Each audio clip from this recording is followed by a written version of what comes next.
I don't know else how to say this other than I just saw a Titanic skeleton in the woods of Lassen National Park. I understand this place is usually reserved for fun, creepy stories, but I have genuinely never been more terrified or confused. What I'm seeing is real, and I can't think of what to do other than beg everyone who sees this to contact me and send help. An hour ago, I was sitting on the front porch of my cabin watching the sunset, and out of nowhere, this enormous rumbling filled the air. The type of rumbling that you can feel the vibration in your bones from. Concerned, my first thought was, maybe there's an earthquake? However, the problem with my earthquake hypothesis was that the ground wasn't shaking. It felt more like a rhythmic vibration. Almost as if there were intervals. Clearly, it had to be something else, I thought. Simultaneously, I hear tree branches snapping violently out in the distance behind my cabin, and I can see flocks of birds freaking out, desperately attempting to get away from that area. Not only that, I can see a thin layer of smoke or fog among the carnage. Immediately, my mind jumped to this being an active rockslide, which meant I needed to act fast and prepare myself in case anything was coming toward me. As I scanned the area to see if anything was headed in my direction, my eyes stopped dead back around to where I had seen the first signs of trouble. For a solid minute, I couldn't believe what I was seeing. I suppose that doesn't really do it justice. It was more like my brain completely denied the reality of what I was literally staring at. A hellish adaptation of a human skeleton towered over the trees. Note that I only say skeleton because while it was close to the proper shape of one, it was entirely covered by a black film. I would tell you that the film was the thing's skin, but it ungulated and popped in weird spots like an unfathomably extensive collection of maggots, all moving in spastic and discontinuous patterns. Pieces of the black mass seemed to fall off as it moved through the trees and scrapped violently against branches. Its arms hung low to its sides, and massive three-fingered hands that fell below its kneecaps made no attempt to move the obstacles in front of it. Its long neck was the most inhumane part of its anatomy. If it was a regular-sized model, I'd assume someone had borrowed it from a horse or similarly shaped animal.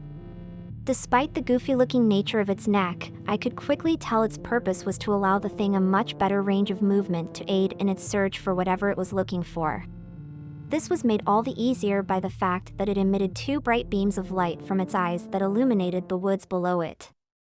Silly as it sounds, it was like the thing had built-in searchlights that it used to skin every tiny being under its unrelenting gaze.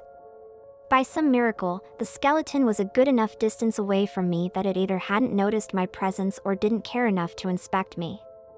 That being said, I was still effectively pinned down. Suppose I wanted to get in my car and drive off. In that case, that'd require me going into the cabin, finding my keys, starting my car, turning on my headlights, and manually opening a decently sized steel gate just down the road. There were enough steps in my head that I could very well alert it to my position. In an emergency, maybe I could plow through the gate. Still, considering the potential damage to my car, it may not have been usable to outrun the giant to the highway. Secondly, if I'm being honest, seeing that monster made me too frightened to move any part of my body anyway. Some of you may call me a coward. And that's fair. But when the early hominid part of your brain that saved our ancestors from cave lions and birds big enough to snatch children away tells you to stay put, you must stay put.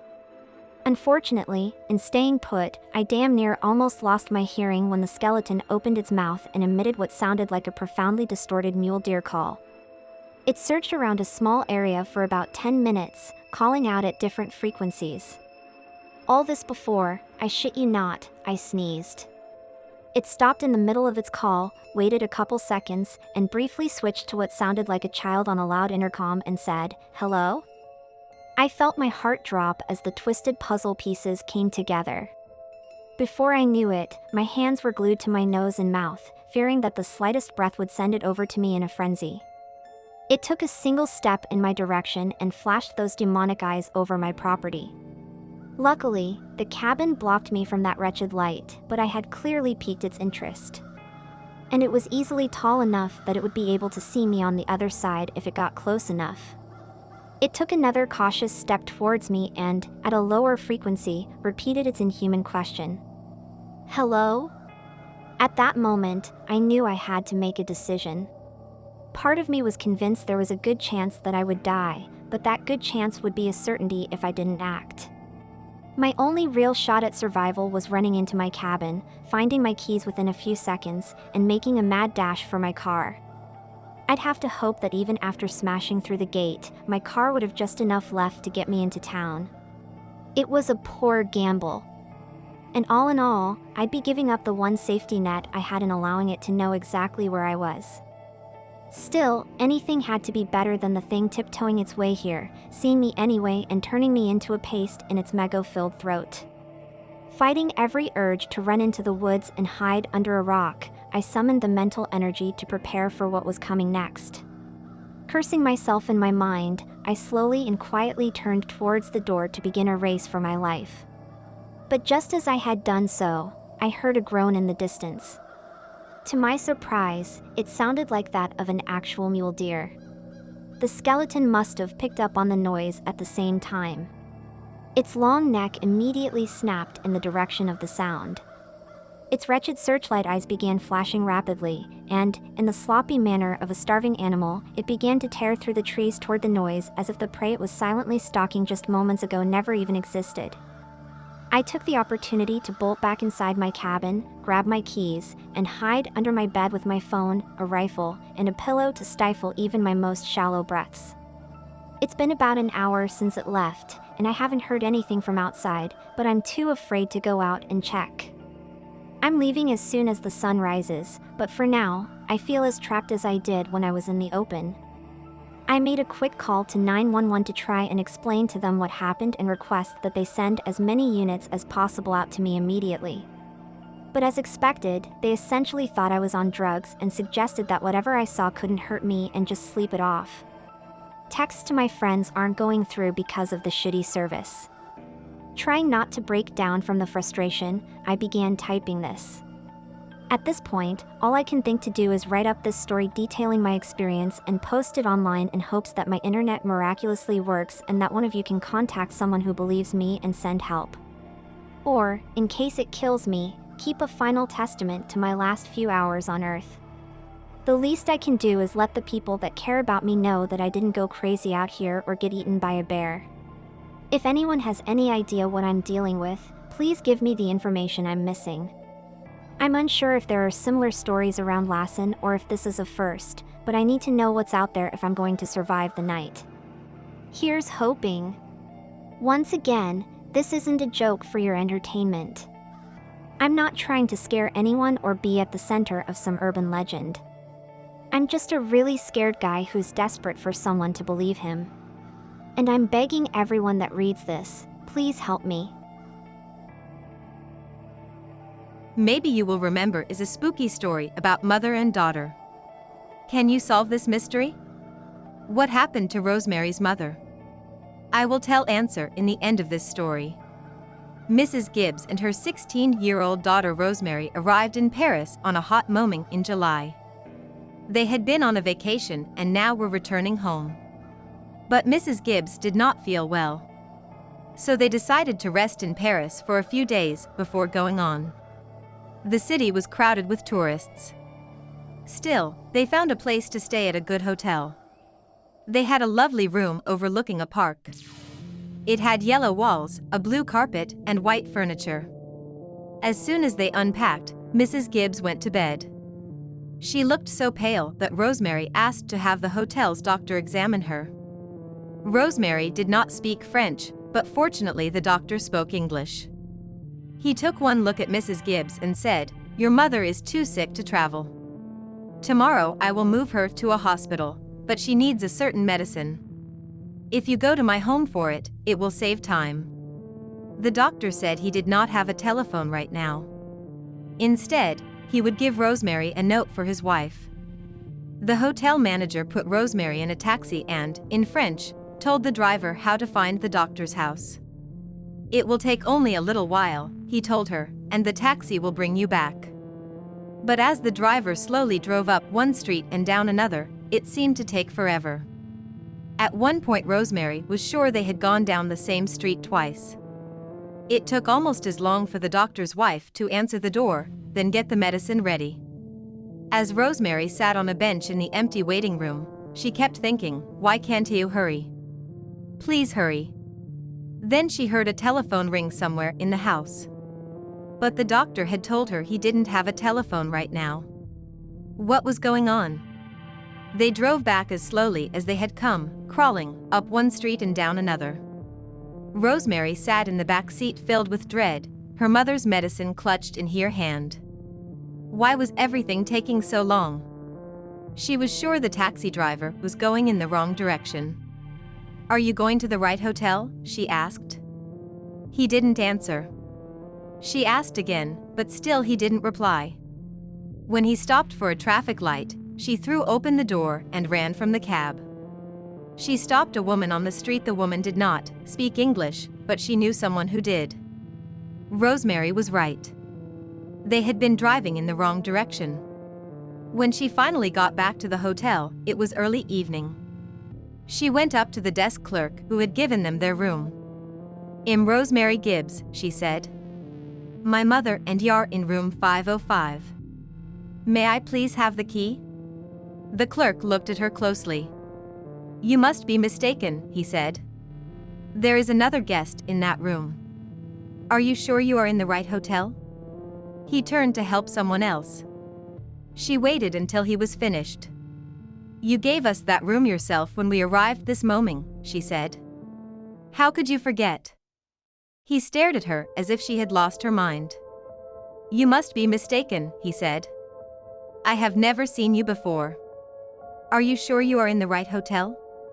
She asked to see the registration card they had filled out when they arrived. "It's June and Rosemary Gibbs," she said. The clerk looked in the file. "We have no card for you," he said. "You must be in the wrong hotel." "The hotel doctor will know me," Rosemary replied. "He examined my mother when we arrived. He sent me for medicine she needs. I want to see him." The doctor came downstairs. "Here is the medicine for my mother," Rosemary said, holding it out to him. "Your wife gave it to me." "I have never seen you before," he said. "You must be in the wrong hotel." She asked for the hotel manager who had put her in the taxi. Surely he would remember her. "You must be in the wrong hotel," he said. "Let me give you a room where you can rest. Then maybe you will remember where you and your mother are staying." "I want to see our room," Rosemary said, raising her voice. "It's room 505. But it was nothing like the room she remembered. It had a double bed, not twin beds. The furniture was black, not white. The carpet was green, not blue.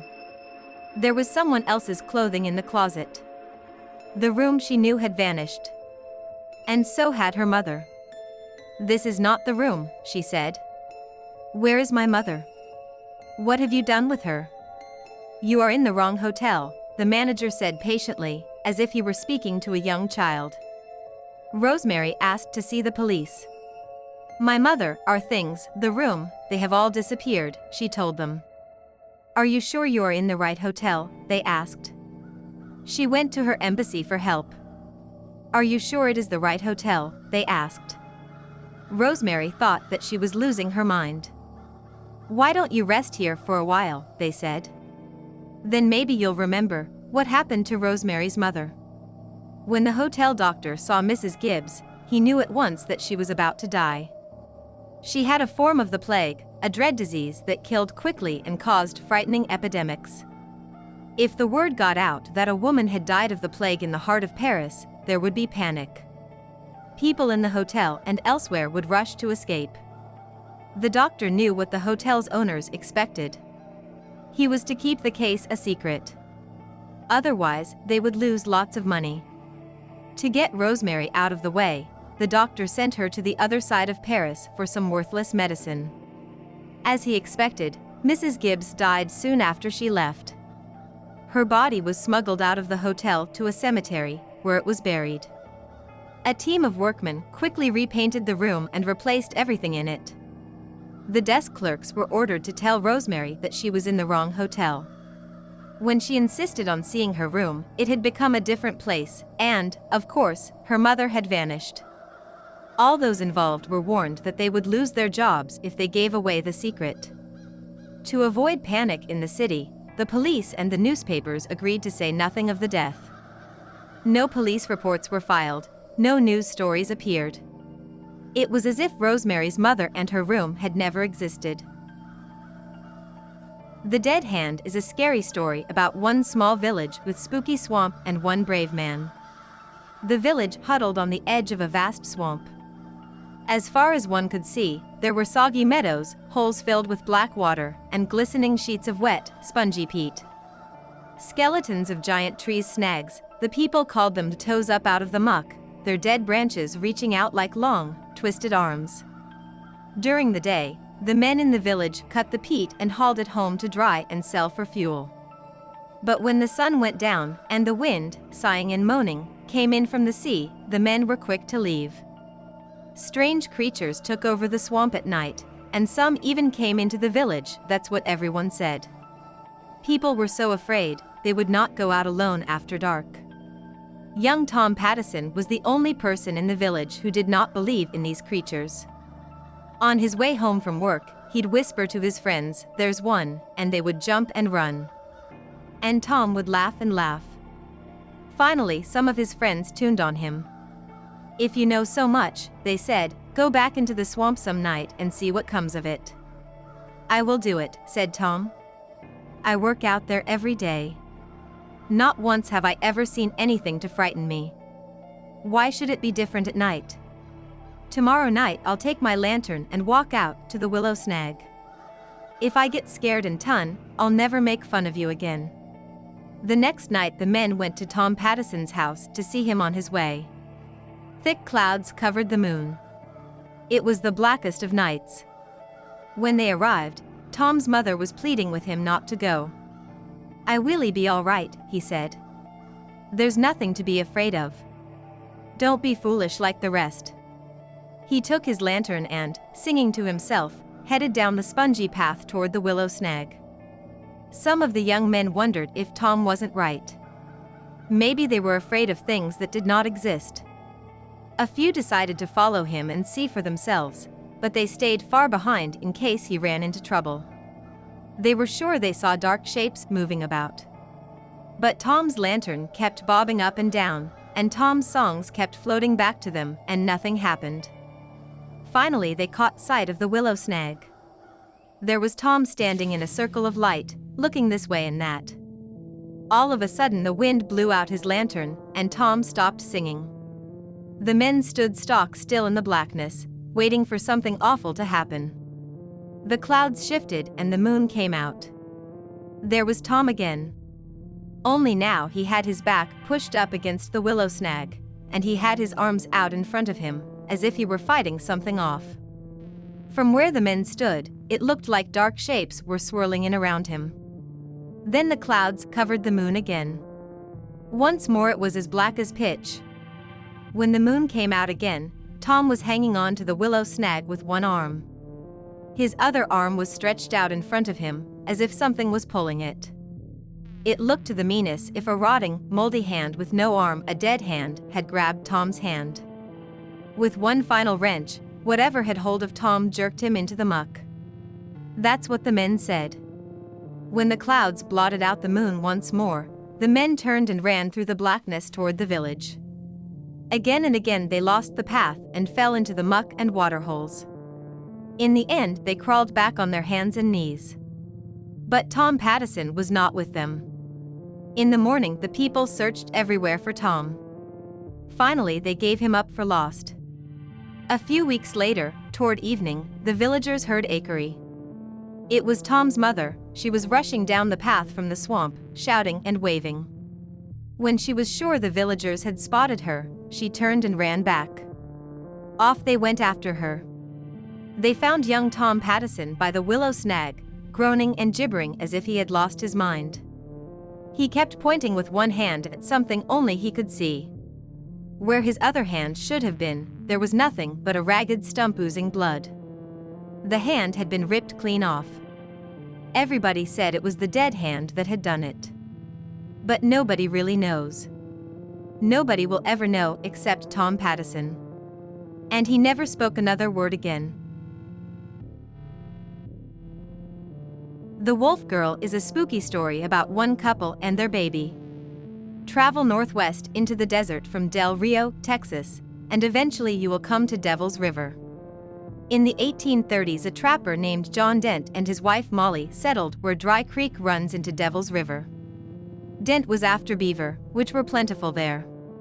He and Molly built a cabin from brush, and near it they put up an arbor to give them shade. Molly Dent became pregnant. When she was ready to have their child, John Dent raced on horseback to their nearest neighbors, several miles away. "My wife is having a baby," he said to the man and his wife. "Can you help us?" They agreed to come at once. As they got ready to leave, a violent storm came up and a bolt of lightning struck and killed John Dent. The man and his wife managed to find his cabin, but did not arrive until the next day. By then Molly Dent was dead, too. It looked as if she had given birth before she died, but the neighbors could not find the baby. Since there were wolf tracks all around, they decided the wolves had eaten it. They buried Molly Dent and left. A number of years after she died, people began to tell a strange tale. Some swore it was a true story. Others said it never could have happened. The story begins in a small settlement a dozen miles from Molly Dent's grave. Early one morning, a pack of wolves raced in from the desert and killed some goats. Such attacks were not unusual in those days. But a boy thought he saw a naked young girl with long blonde hair running with the wolves. A year or two later, a woman came upon some wolves eating a goat they had just killed. Eating the goat with them, she claimed, was a naked young girl with long blonde hair. When the wolves and the girl saw her, they fled. The woman said that at first the girl ran on all fours. Then she stood and ran like a human, swiftly as the wolves. People started wondering if this wolf girl was Molly Dent's daughter. Had a mother wolf carried her off the day she was born and raised her with her pups? If so, by now she would be 10 or 11 years old. As the story is told, some men began to look for the girl. They searched along the riverbanks and in the desert and its canyons. And one day, it is said, they found her, walking in a canyon with a wolf at her side. When the wolf ran off, the girl hid in an opening in one of the canyon walls. When the men tried to capture her, she fought back, biting and scratching like an enraged animal. When they finally subdued her, she began screaming like a frightened young girl and howling like a frightened young wolf. Her captors bound her with rope, put her across a horse, and took her to a small ranch house in the desert. They would turn her over to the sheriff the next day, they decided. They placed her in an empty room and untied her. Terror-stricken, she hid in the shadows. They left her and locked the door. Soon she was screaming and howling again. The men thought they would go mad listening to her, but at last she stopped. When night fell, wolves began howling in the distance. People say that each time they stopped, the girl howled in reply. As the story goes, the cries of wolves came from every direction and got closer and closer. Suddenly, as if a signal had been given, wolves attacked the horses and other livestock. The men rushed into the darkness, firing their guns. High up in the wall, in the room where they had left the girl, was a small window. A plank was nailed across it. She pulled the plank off, crawled through the window, and disappeared. Years passed with no word of the girl. Then one day some men on horseback came around a bend in the Rio Grande, not far from Devil's River. They claimed they saw a young woman with long blonde hair feeding 2 wolf pups. When she saw the men, she snatched up the pups and ran into the brush. They rode after her, but she quickly left them behind. They searched and searched, but found no trace of her. That is the last we know of the wolf girl. And it is there, in the desert, near the Rio Grande, that this story ends.